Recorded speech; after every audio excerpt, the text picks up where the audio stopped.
So I know that I said that we were going to go to the student view, and I promised that we will, but I remembered a couple of things that I still wanted to show you. Just a little tip and trick thing to help you when you're grading your student work. Okay, so I came and I discovered that I would like, this was a wrong answer, and I would like my student to do a better job with spelling happy. Um, and most of the time, I'm not going to worry about that. I'm going to show you in the student view how to help them with their spelling. Um, but just for now, um, I already reassigned some other questions the student got wrong. But then I got to question 16 and I discovered that, oh no, I can't reassign it. Again, that's what our update score button is for. So most of the time it'll take you directly to the essay question. But if you have a lot of essay questions, you've got to give them their points because that's right. What I wanted to do was just give her 10 points because this works. Um, and then if we go down here and look at the scoring here, you can see that she's above grade level. The readability is high. The writing is average. So we're going to give her probably a 9 out of 10 points and let her move on. Um, so you're going to use your update score button. And then as soon as you go ahead and now we're going to have to reassign these individually, but as soon as you use that update score button up here, then it's going to open it back up and let you go ahead and give her her points for that. And then it rescores the whole assignment, and that's the scores back the way it should be. So now I'm just going to reassign these other questions again, and now the assignment gets sent right back to the student. Okay, so I think that's all I needed to show you in the teacher view. I just wanted to point that out for you. I also wanted to mention that you might notice that not all of your students' courses are here. Um, that's because there are some things that we're teaching at school and we don't really have an answer key for, and we can't put that into the course that we're using. So what we're doing is we are assigned as their primary teacher for that course. But if that's the case, that just gives you one less thing to grade. And if they let you know that they're struggling in that, you can contact me at any time and I'll go ahead and give you access to that just so you can see what's going on there. Okay, now we're going to log out and we're going to go to the student view because that's what this video is about. So now we're going to log in as Jane. So let's say your student is sitting down first thing in the morning to get started on her schoolwork. She's going to log in. Now, one of the things that I really would love to get our students in the habit of doing, and you can help with this by reminding them at home, I'm going to remind them at school. Like I said, we changed it so that we're not sending them messages for each question. We're using that help button instead. But we might still need to send them messages. We might need to say, you still need to go back and do your corrections on science lesson 3, 4, and 5. Something else I was going to mention to you is that one of the things I've done as a teacher, as a parent for Julie, was I just got her a student planner so that I could go in and see what lessons she's going to have due on which dates, and then I just write those lessons down.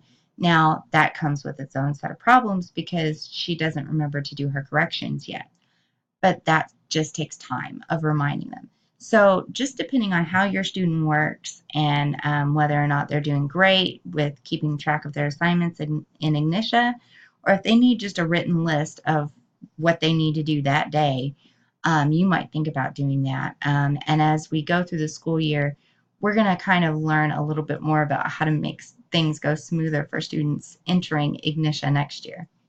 So we want to get the students into the habit of going here to this message bubble, and if there's a red number there, that means they have new messages.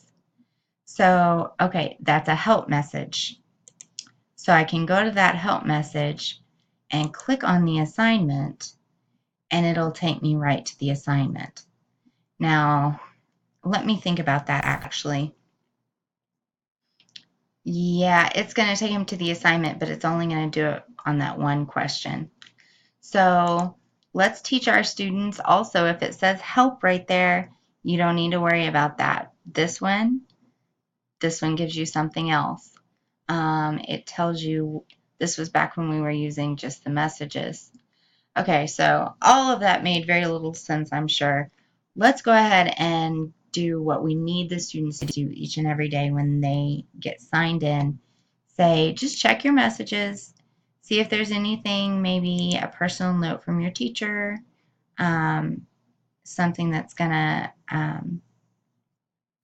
go in and read these, and then don't do anything with them until you go back and you look at your assignments. So we're going to ask them to go to the Learn light bulb, and it took them right back to that question. So we're going to remind them, okay, if it takes you straight to a question when you hit the Learn light bulb, go to your courses, because it's going to start you on assignments, but you always need to go to courses to see if you're on track. Okay, so Jane is on track in all of her subjects except language arts and literature. So I'm going to say, okay, Jane, go look. Now, here's the thing. Sometimes this doesn't quite keep them on the right track, and it'll show up as being 2 behind the next day. Tell them not to worry about it as they go through and do their corrections. It's going to catch up and adjust as they go. And it might take a day to adjust. So just tell them not to worry about that, just as long as they're kind of making sure they're on track most of the time and they don't get too far behind. They should be okay. So go ahead, because they're going to need to do however many assignments a day that it says on that screen before. We can back up and I can show you that more clearly. They need to do 1 assignment a day. They have 143 days remaining, but they only have 20 assignments remaining. Interesting. Oh, because it's CRX. So it's not showing them the full course. It's just based on how many lessons they have right now. So tell them not to rely too heavily on that. Okay, but by going in here, they can see what day they're supposed to start this. Now, on the assignments, they can see this is what I have due right now, and they're blocked here, but they're not blocked. Well, as soon as you finish this assignment, Jane, then it will unblock this one. If it doesn't, just let me know, and I will go in and unblock it. Okay, so they were behind in language arts, so they're going to start with that one. Now, to do their corrections, they need to click on the question. Another thing that I noticed that I wanted to tell you guys about is that our students aren't always noticing that there's more than one section of reading. This isn't a very good example because there is only one section. But just remind them if they're having trouble with an assignment, say, did you go back and make sure you read all the sections? And that might help them quite a bit.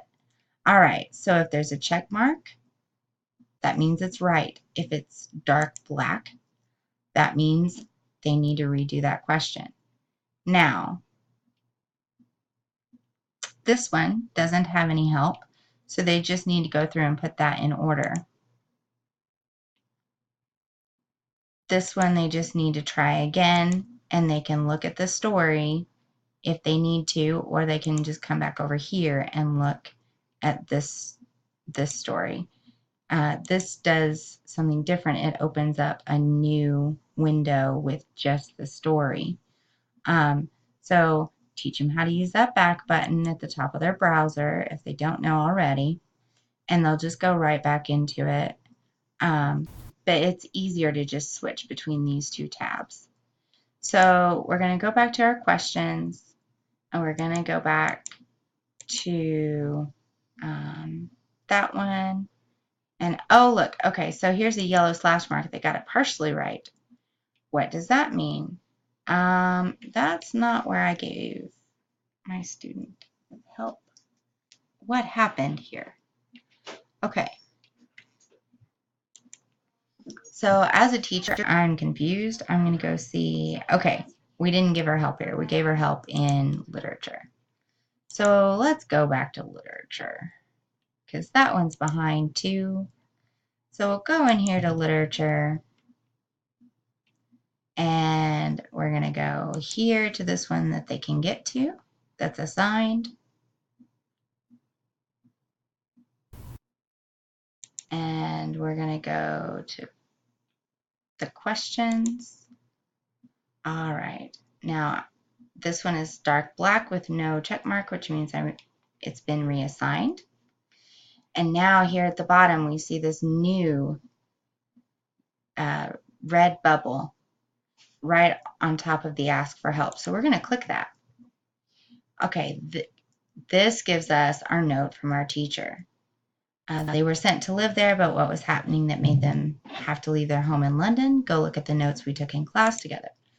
Okay, so I need to go back to my reading and scroll down and see if I can find, oh, here's a note.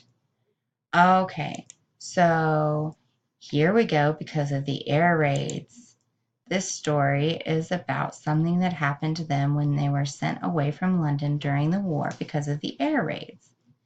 All right, that's a lot more helpful to me. Now I can go and I remember the right answer and I put that in here. And then I can just click the turn it in button. Would you like to turn it in? Yes, please.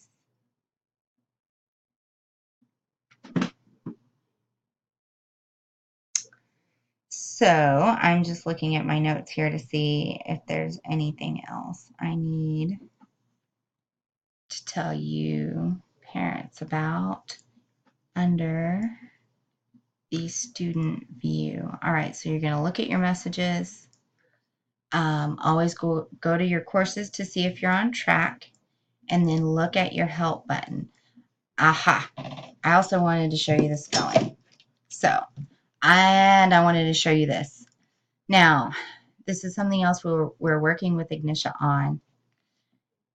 Your students are going to be inclined to click keep going, especially if they're one of those students that really just, they want to get as much schoolwork done as they can while they're working on it so they don't have to do any more later.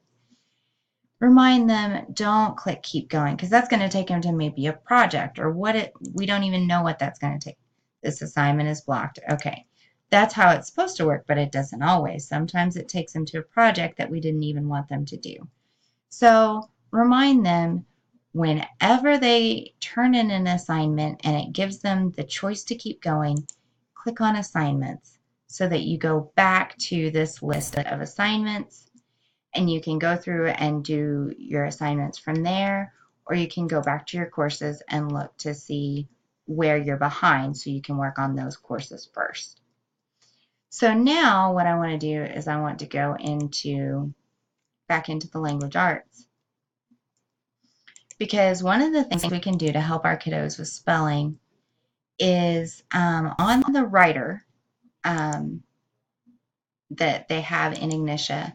There's a couple of different ways the kids can do this. The older kids, we're just going to kind of walk them through or send them a message about using Google Docs, and they can copy and paste their answers from Google Docs into the writer, and that way they've got their spell check done on that first. But here, what I want to do is why is this not doing this now? All right, most of the time, yes, it's not letting me type either. That happens sometimes. I probably didn't reassign it. If it were reassigned, I could click this and that would make this word red underneath. And then you right click on that word and it will give you a suggestion for how to correctly spell happy. This is a great just little tip for your students when they're working and you see they're having trouble with spelling. Remind them to do this, because the more they see those correctly spelled words and the more they see the words they're struggling with, the more they're going to improve in their spelling. I hope this was helpful. Thank you.